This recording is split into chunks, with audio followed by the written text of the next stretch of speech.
So our final project has a relatively large data set. I've got it opened up here in Excel, and if I scroll down you can see that there's 50 different entries in this list, indicated by the number down here, 50 rows of data. So instead of entering these on the calculator, I'm going to show you here how to do these operations that we're going to need for the final project in Excel. It's going to be a lot faster, a lot more efficient, and there's no risk of accidentally mistyping one of these numbers into your calculator. So here's what I'm going to do. So I'm not dealing with the exact same data set as you. I'm going to remove a chunk of this data. It doesn't really matter which chunk. In this case, I'm just going to remove the first 20 entries, so I have a different data set than what you have. So I'm going to highlight everything that I want to delete and hit the delete button, and now all of that data is gone. And I'm just going to move the remaining data by highlighting it and dragging it back up to the top. And to move it up to the top, and it doesn't matter that I accidentally did 2 extra rows here, that's fine. To move it, if you hover your mouse right over the edge, once you've got it all highlighted, you'll see the cursor change from this plus sign to 4 little arrows, and those are the arrows that indicate that we can move this. So if I now click and drag this thing up to the top and let go, now it's starting in entry 1, and you can see there's my 30 entries. So this is the data that I'm going to use for this demonstration, just so that I get different values than the ones that you're going to get on the final project, and I'm not giving away any of the answers. So there's going to be a couple of things that we're going to need to do. If you look at the final project, the first problem requests that we compute the mean, the median, standard deviation, all of these lists of numbers of these salaries here. So I want to show you how to do that in Excel. So to do that, I'm going to have them get spit out down here. So let me label the things that we're going to try to find. I want to find the mean, I want to find the median, and I want to find the standard deviation. So those are the quantities that I'm interested in. And I'm going to have them get spit out in these squares just next to these. So it doesn't matter what words we put here. I don't have to put any words. This is just to remind me of what I'm about to compute. I'm going to compute the mean, and it's going to get spit out right here. So let's start off with computing that mean. To compute the mean, we're going to use functions in Excel. And to use a function, you highlight where you want the number to get spit out. Again, I want my number to get spit out right here in this box. And I'm going to go up to the formula bar up here, and I'm going to click on it, and I'm going to start with the equal sign. When you type in the equal sign in Excel up here, it tells Excel that we're about to give it a function to compute, and it'll give us what we're looking for.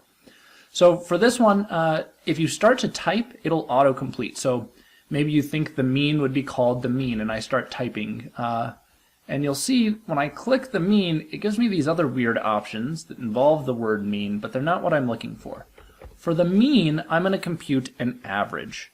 And so that's another synonym. And so if I start typing average, you'll see it'll eventually show up, and I can click on that. So if I double click on that, it'll fill it in. And now we just need to tell it what to compute an average of. And I want it to compute an average of all of these numbers here. So let me just click off of that real quickly. Oh, undo that. I want it to compute an average. You have 2 options. You can type in what you want it to compute, or you can click and highlight what you want it to compute the average of. So I want it to compute an average of all of those numbers. Make sure I got them all. Yep, I've got them all highlighted. And you'll see it's filled in C1 through C30. We are in column C right now, and I want from the first row down to the 30th row, and that's what's indicated here. So I'm going to end that with close parentheses and hit the enter button, and boom, it spits out the number that's the average of that list of data. So again, the command for the mean is, if I click here, you'll see it again, is average. And it gives you where do you want to start and where do you want to end your list of numbers. You could have typed these in manually. I could type in, so delete these, I could type in manually C1, doesn't matter if I capitalize or not, colon, which sort of means like the word to, I want to go from C1 to C30. And then you'll see as you type them in, it'll automatically highlight the ones that you're dealing with. Then again, hit the enter button and it spits out the number. So this is the mean of this list of numbers. And again, just to be totally clear, this is a different list of numbers than the one you're dealing with. I deleted some of the data, so you should be getting a different value than this. For the median, we're going to do the same thing. So I'll start off by typing an equal sign, and we need to figure out the function for the median. And I'm going to just start typing it and see if it gives me something that makes sense. And sure enough, 3 letters in, and it's suggesting that we're looking for the median. And so I will select that, and I again want to do the same list of numbers. Instead of going and highlighting, let me just type them in. It's C1, colon, C30, and then close my parentheses. You can see it has highlighted all the numbers that I'm interested in, and I'll hit enter, and boom, it spits out the median of that list of numbers. If I want the standard deviation, we'll do the same thing. I'll highlight where I want it to spit the number out. I'll click up here, hit the equal sign, and start typing standard deviation. So STD, and sure enough, there's a few different options. There's standard deviation with an A, an S, a dot S, a dot P.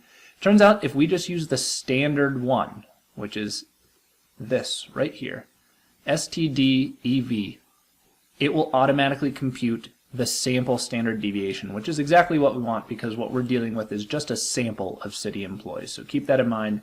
This is a sample. We do want the sample standard deviation. And again, give it the same list of numbers, C1, colon, C30, and hit enter. And there's the standard deviation of this list of numbers. So it's spitting out the standard deviation now. We can do other things. Quartiles. So if I want to have it spit out the quartiles, we'll need those when we're doing the 5-number summary and or the IQR method to figure out if there's any outliers. I'll do the same thing, hit my equal sign, start typing quartiles, and sure enough, it's suggesting some different options. I'm just going to select the one called quartile. And quartile will ask, it'll indicate right here what it needs. When it says the word array, that means that's what this list of numbers is up here. It's an array of numbers. So I want to tell it what numbers to do, and then you'll notice it requires a second argument, a second input that says quart. And we need to tell it which quartile to compute, right? There's 3 quartiles, the first, second, and third. So to do this one, I'll do C1, colon, C30. There's the array that I've entered. Then I'm going to put a comma, and now, notice it will tell me. If I put a 0, it's going to give me the minimum value in that list of numbers. If I do a 4, it'll give me the maximum number. And if I do 1, 2, or 3, it'll give me, respectively, the first, second, or third quartile. So say we want the third quartile, I would put a 3 in there. And close my parentheses and hit enter. And it spits out what the third quartile is. So let me rewrite this. This would be the third quartile. And you could do it similarly for the second quartile, the first quartile, and so on. And it'll spit out all the numbers that we need here. Once we have these numbers, we can complete that first problem on our practice test. We'll need those numbers also on the subsequent problems. The second problem, we've got a predictive value. It asks for us to compute a confidence interval. So we're going to have to do one of those. To do a confidence interval, we need to know the mean and we need to know the standard deviation. And so we'll be able to do that based on the 2 numbers that we found here, the mean and the standard deviation that we find in here. And for the last problem, which asks for us to basically compare the salaries of police department employees to the salaries of all the other city employees and see if there's a statistical difference, in that case, we're going to need to compute, again, means and standard deviations, but in this case, we're going to need to compute it from 2 different lists. So this is the last thing I want to show you. How do I separate the data in this list that comes from the police department versus not the police department? Because that's the separation that we're going to want to do. Well, if you look at this list, the middle column B specifies what department in the city that particular employee works for. So this person works in the transit department, police, aviation, fire department, planning department, and so on. So I want to separate all of these police department ones from everybody else. And the easiest way to do that is going to be to sort this data set on column B. And that way it'll group all the police department people together. So let's do that. I want to highlight all of my data. and I want to go back to the sort button up here. Again, it's under the data option, the data menu option up here. Hit sort. And now instead of sorting on column C, I want to sort, or on column A as we had done, I want to sort on column B. So I want to pick this to sort by. And it'll sort it alphabetically. So if I select column B, it's going to do it A to Z, and I click OK. Now it's sorted alphabetically on column B. So you see aviation comes first because it starts with an A, then environmental health, that starts with an E, then F's, M's, and here's all the police departments all grouped together. And so to separate them, what you would do is once you've got them sorted and they're all in a group, I'm just going to highlight all the police, and I'm going to do the same thing I did before. I'm going to highlight or move my cursor right to the edge of the highlighted region, and I'm just going to drag these guys over to some different columns. So I'm going to move them over and just manipulate them. So let's move them back up to the top. I want them to start at the top. But now these ones are going to occupy columns E, F, and G instead of A, B, and C. And so I don't have this big gap here. Let me also grab these guys and oops, highlight them. So you just kind of click on it and then drag to highlight and do the same thing. I'm going to drag these up to right there.